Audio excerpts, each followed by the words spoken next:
আসসালামু আলাইকুম প্রিয় প্রবাসী ভাই বোন সকলকে স্বাগত জানাই আজকের শরণার্থী আপডেটের নতুন ভিডিওতে।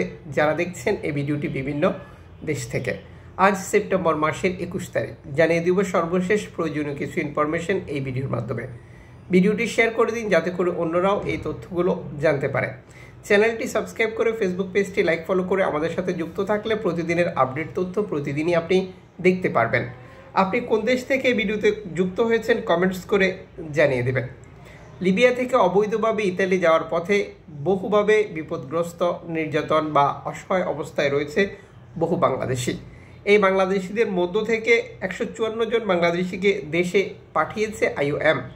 আন্তর্জাতিক এই সংস্থাটির অর্থায়নে বাংলাদেশ দূতাবাসের তত্ত্বাবধানে তাদেরকে দেশে পাঠানো হওয়ার তথ্যটি প্রকাশ করেছে IOM-এর এই প্রতিবেদন অনুযায়ী শুক্রবার উত্তর আফ্রিকার দেশ লিবিয়ার বিভিন্ন আটক কেন্দ্রে বন্দী থাকা 154 জন অনিয়মিত অভিবাসী জাতিসংঘের স্বেচ্ছা প্রত্যাবাসন কর্মসূচির আওতায় ঢাকায় ফিরে গেছেন। বৃহস্পতিবার 19 সেপ্টেম্বর বিজ্ঞপ্তিতে বাংলাদেশ দূতাবাসও একই তথ্য প্রকাশ করেছিল। বাংলাদেশের পররাষ্ট্র মন্ত্রণালয়, ত্রিপোলির বাংলাদেশ দূতাবাস, আন্তর্জাতিক অভিবাসন সংস্থা IOM-এর সহায়তায় 154 জন অনিয়মিত বাংলাদেশি অভিবাসীকে ঢাকা ফেরত পাঠিয়েছে বলে একটি বার্তা প্রচার করেছে।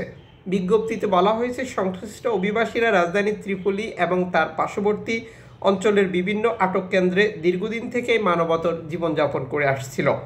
অভিবাসীদের নিয়ে বুরাক এয়ারের চার্টার ফ্লাইটটি 20 সেপ্টেম্বর সকাল 7টায় ঢাকা হযরত শাহজালাল আন্তর্জাতিক বিমানবন্দরে অবতরণ করে।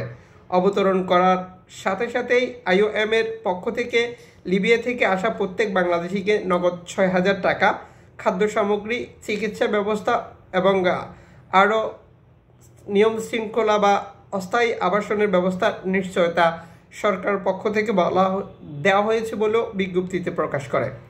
বাংলাদেশের পররাষ্ট্র মন্ত্রণালয় এক বিজ্ঞপ্তিতে নিশ্চিত করেছে, লিবিয়া থেকে আসা অভিবাসীদেরকে অভ্যর্থনা জানিয়েছে পররাষ্ট্র মন্ত্রণালয় আন্তর্জাতিক অভিবাসন সংস্থা বিষয়ক কমিটির পক্ষ থেকে। চলতি বছরের শুরু থেকে লিবিয়া আটকে পড়া বাংলাদেশিদের ফিরিয়ে নেওয়ার আসার প্রক্রিয়া জোরদার করেছে জাতিসংঘের অভিবাসন সংস্থাটি। অনেক অভিবাসী ভূমধ্যসাগর ব্যবহার করে ইতালি যাওয়ার পথে আটক হয়ে এই মানবতর জীবনযাপন করে আসছিল দীর্ঘ সময় ধরে। অনেকে আবার নিখোঁজ রয়েছে, অনেকের মৃত্যু হয়েছে, যা তাদের পরিবার এখনও জানে না। 2011 সালে যখন গাদ্দাফি সরকারের পতন হয়, এরপর থেকে লিবিয়ার এই অঞ্চলটি মানব পাচারকারীর বড় একটি রোডে পরিণত হয়। এরপর থেকেই ওই অঞ্চলে বিভিন্ন মাফিয়া বা দালালরা অভিবাসীদেরকে আটক করে রাখা, নির্যাতন করা, মুক্তিপণ আদায় করার মতো আরও বহু ঘটনা ঘটিয়ে চলেছে, যা ধারাবাহিকভাবে অব্যাহত রয়েছে।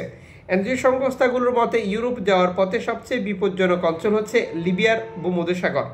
এই অঞ্চলটিতে IOM-এর সর্বশেষ তথ্য অনুযায়ী 1100+ মানুষ নিখোঁজ বা মৃত্যু হয়েছে চলতি বছরে, যা একটি রেকর্ড হিসেবে দেখানো হয়েছে। এদিকে অ্যালামফোন রেডিও টেকনোলজি স্ট্রিট থেকে ছেড়ে যাওয়া ইতালির উদ্দেশ্যে বিপদগ্রস্ত নৌকার একটি তথ্য প্রকাশ করেছে। অ্যালামফোন রেডিও টেকনোলজির তথ্য অনুযায়ী স্ট্রিট থেকে ছেড়ে আসা একটি বিপদগ্রস্ত নৌকাকে উদ্ধারের একটি তথ্য তারা নিশ্চিত করেছে। একটি কার্গো জাহাজ এই বিপদগ্রস্ত 27 জন শরণার্থীকে উদ্ধার করেছে, আলহামদুলিল্লাহ। স্ট্রিট থেকে ছেড়ে আসা আরও 3টি বিপদগ্রস্ত নৌকার তথ্য এর আগে অ্যালামফোন প্রকাশ করেছিল। এই প্রতিবেদনে অ্যালামফোন নিশ্চিত করতে পারেনি বাকি 2টি নৌকার ভাগ্যে কী ঘটেছে। দর্শক, যুক্ত থাকুন আমাদের সাথে প্রতিদিনের আপডেট তথ্য প্রতিদিন জানার জন্য।